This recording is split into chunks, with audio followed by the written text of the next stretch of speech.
So K A ಕಡೆಯಿಂದ ಒಂದು ಹೊಸ ಬಿಗ್ ಅಪ್ಡೇಟು ಏನಪ್ಪ ಅಂತಂದರೆ ಕನ್ನಡ ಕಡ್ಡಾಯ ಭಾಷೆ ಪರೀಕ್ಷೆ ಹಾಲ್ ಟಿಕೆಟನ್ನು ಅನೌನ್ಸ್ ಮಾಡಿದ್ದಾರೆ. ಯಾವ ಹಾಲ್ ಟಿಕೆಟ್ ಬಿಟ್ಟಿದ್ದಾರೆ ಈಗ ಚೆಕ್ ಮಾಡ್ತಾ ಹೋಗೋಣ. ಸೊ ನೋಡಿ, ರಿಜಿಸ್ಟರ್ ನಂಬರು ಮತ್ತು Vedant P U college Bengaluru ಪರೀಕ್ಷಾ ಕೇಂದ್ರ. ನೋಡಿ ಯಾವ ಡಿಪಾರ್ಟ್ಮೆಂಟು ಅಂದರೆ ಗೌರ್ನಮೆಂಟ್ ಟೂಲ್ಸ್ ಟ್ರೈನಿಂಗ್ ಸೆಂಟರ್, ಅಂದರೆ GTTC ವೇರಿಯಸ್ ಪೋಸ್ಟ್ಗೆ ನೋಟಿಫಿಕೇಷನ್ ಕರೆದಿದ್ದು ಅದರದ್ದು. ಸೊ ಅವ್ರಿಗೂ ಕೂಡ 29 ಸೆಪ್ಟೆಂಬರ್ 2024ರಂದು ಕನ್ನಡ ಕಡ್ಡಾಯ ಎಕ್ಸಾಮ್ ಇದೆ.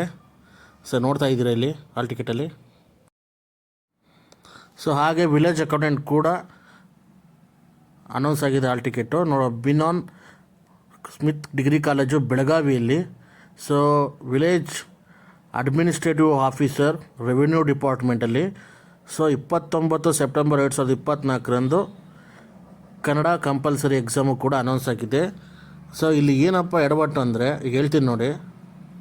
ಇಲ್ಲಿ ವಿಲೇಜ್ ಅಕೌಂಟೆಂಟ್ಗೆ ಅಪ್ಲೈ ಮಾಡಿರೋರು ಅವರು ಕೂಡ ಬೆಳಗಾವಿ ಕಾಲೇಜು 29ಕ್ಕೆ ಡೇಟ್ ಕೊಟ್ಟಿದ್ದಾರೆ ಕನ್ನಡ ಕಡ್ಡಾಯ ಎಕ್ಸಾಮನ್ನು. ಅದೇ ಥರ ಈ GTTCಯಲ್ಲೂ apply ಮಾಡಿರೋರಿಗೆ 29ಕ್ಕೆ Kannada ಎಕ್ಸಾಮನ್ನು Bengaluru district ಬಿಟ್ಬಿಟ್ಟಿದ್ದಾರೆ.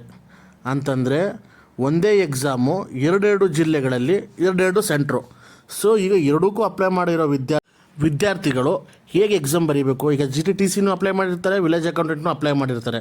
So ಎರಡು ಡಿಸ್ಟಿಕಲ್ಲಿ ಎರಡೆರಡು ಸೆಂಟ್ರ್ ಬಿದ್ದಾಗ ಅವರು ಎಲ್ಲಿ ಹೋಗಿ ಕನ್ನಡ ಎಕ್ಸಾಮ್ ಬರೀಬೇಕು ಹೇಳಿ? ಸೊ ಇದು ತುಂಬ ಎಡವಟ್ಟಾಗಿದೆ, KPSC ಥರನೇ.